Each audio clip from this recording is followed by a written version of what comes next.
ክፍል 2 ስታርታፕ ቢዝነስ ኮሜንት ላይ ክፍል 2 የምትፈልጉ ብዬ ማአት ነው ክፍል 2 ሲል ነበረው። እንግዲህ ያው በቅድሚያ ግን ያው ስለ መልካም ምኞታችሁ ስለ ክብራችሁ ስለሰጣችሁኝ መልካም አስተያየት ሁሉ ከልብ ያመሰግናለሁ። የሰደባችሁኝም ጨምሬ ማለት እናንተንም ቴንኪው። እሺ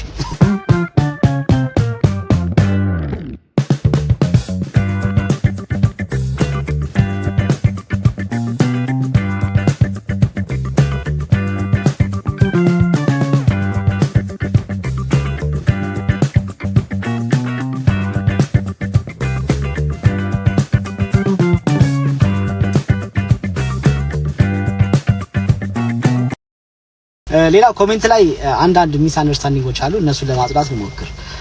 ስለ ቅጥር ሳወራ ያልገባቸው ሰዎች አሉ። ያልገባቸው ማለት ቅጥር ማለት ሙሉ ህልውናችሁ እጣፈንታችሁ ሁሉ ቅጥር ይሁን ማለት አይደለም ሐሳቡ።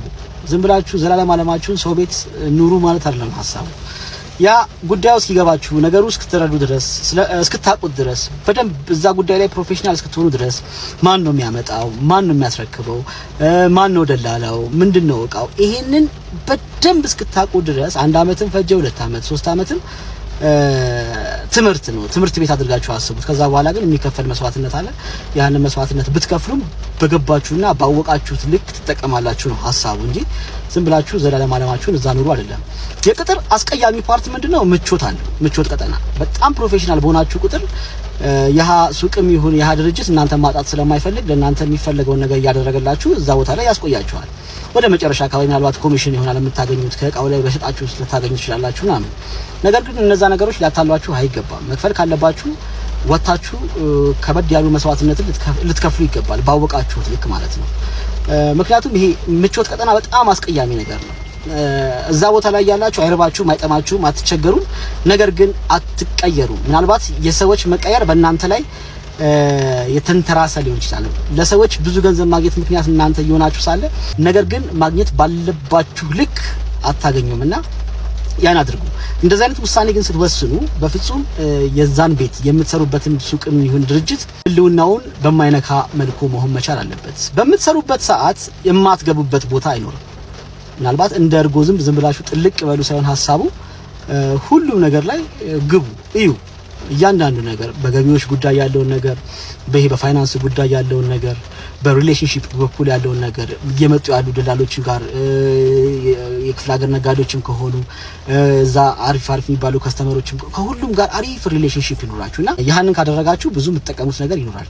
ሌላው ደግሞ የተወሰነ ገንዘብ አለ ምን እንስራ የምትሉ ሰዎች ደግሞ ማአት ናቸው ያላችሁት። እንደዚህ አይነት ጥያቄ እኔ አልመልስም፣ መልሼም አላቅም። ምንድነው ቢኒያም ይሄን ያህል ብር አለን ምን እንስራ ብላችሁ የምትጠይቁት ሰዎች፣ ቢኒያም ምን ሰራ ያዋጣል የምትሉ ሰዎች፣ ይሄ ስራ ያበላል የምትሉ ሰዎች ይሄ አንጻራዊ ነው ማለት እንደዚህ ተብሎ የሚነገር አይደለም። ሲስተም ላይ እስካሌላችሁ ድረስ እንደ ወርቅ የሚፈለግን ነገር እናንተ እንደ ድንጋይም ቢሆን አትሸጡትም።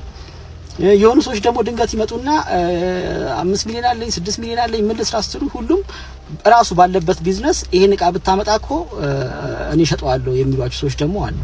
እዛ ላይ በጣም ጥንቃቄ ልታደርጉ ይገባል። በጣም ጥንቃቄ ልታደርጉ ይገባል። ምክንያቱም ዲፔንድ ነው የምትሆኑት። ፕላን ቢ እና ፕላን ሲ ካላዘጋጃችሁ በስተቀር እቃው ከመጣ በኋላ እመኑኝ ጦጣ ነው የምትሆኑት። ጦጣ ምክንያቱም ያ ሰው ካልሸጠው በስተቀር ያ ሰው ባላችሁ መንገድ ሽጦ ገንዘቡን ካልሰጣችሁ በስተቀር እናንተ ልትጠቀሙ ልታገኙ አትችሉም። ስለዚህ ጥንቃቄ ይፈልጋል። ብትችሉ እያንዳንዱ ነገሩ ላይ የሚያሳትፋችሁ ከሆነ ኢትስ ኦኬ። ያ ማለት ግዢው ላይ ሽያጩም ላይ የሚያሳትፋችሁ ከሆነ ጥሩ። ካልሆነ ግን ፕላን ቢ ማዘጋጀት ሊኖርባችሁ ይገባል። ያለ ማዘጋጀት ደግሞ ፕሮዳክቱ እጃችሁ ላይ ሊሆን ይገባል። እጃችሁ ላይ ሊኖር ይገባል። ያ ማለት ምን ማለት መሰላችሁ?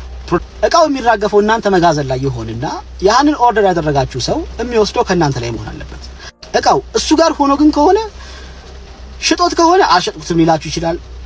አልተሸጠ ደግሞ ከሆነ ያልሸጠበት ምናልባት እስኪጨምርለት በእናንተ ገንዘብ እየጠበቀ ሊሆን ይችላል።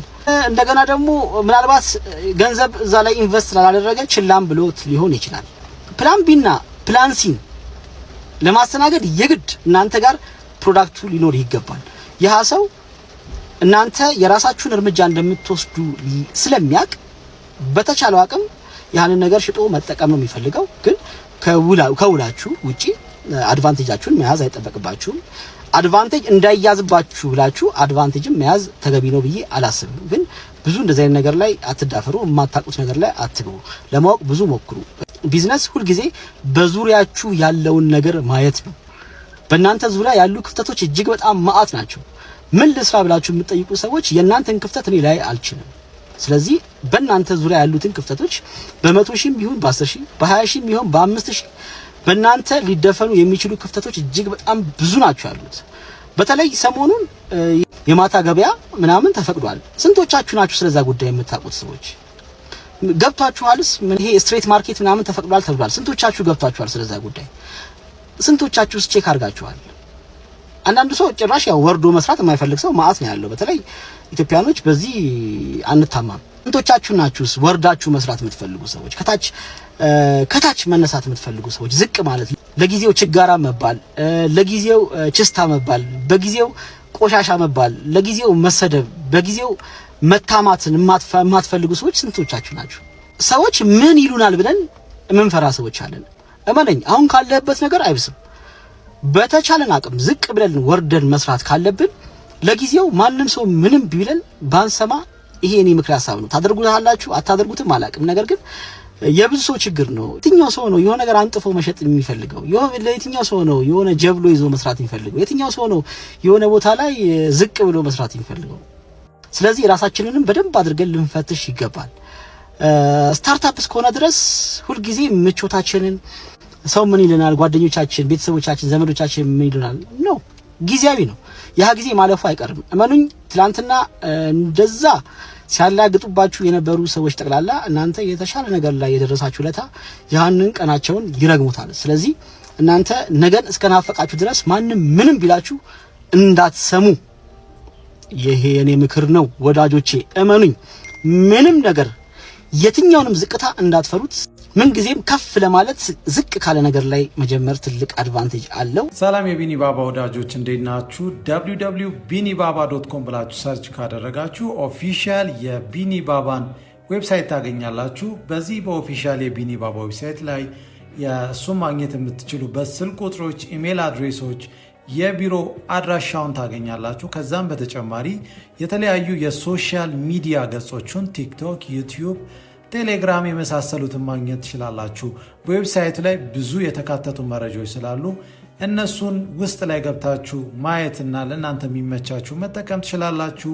የቢዝነስ አድቫይዘሪ፣ የሪል ስቴት ዴቨሎፕመንት፣ ሎጂስቲክስ ሰርቪስ፣ ቪዛ ቢኒ ባባ ከሚሰጣቸው አገልግሎቶች ስር ናቸው። እንዲሁም ደግሞ ላይብራሪ ሴክሽን ላይ ደግሞ ከሄዳችሁ የተለያዩ ዶክመንቶችን ወይም ደግሞ ከፎሬን ኤክስቼንጅ ሬት ጋር ከኢትዮጵያን ፓስፖርት፣ ኢሰርቪስ ፖርታል እንዲሁም ደግሞ የተለያዩ አይነት የውጭ ምንዛሪ ጋር የተገናኙ ዶክመንቶችን ታገኛላችሁ።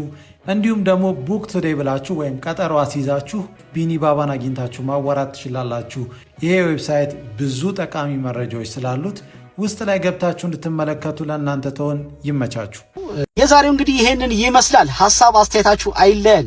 ኮፒ ሊንክ፣ ሼር፣ ፎሎ ማድረጋችሁን፣ ኮሜንት መጻፋችሁን አትርሱ። ለወዳጅ ዘመዶቻችሁ አጋሩት። ይህ ሁሉም የሆነው ሀገራችን ሰላም ስትሆን ነው። ለሰላም የትኛውንም ዋጋ እንክፈል። አላህ ሀገራችንን ሰላም ያድርግልን። እጃችን ላይ ያለውን ሰላም እንጠብቅ። ኢትዮጵያ ለዘላለም ትኑር። ቴንክ ዩ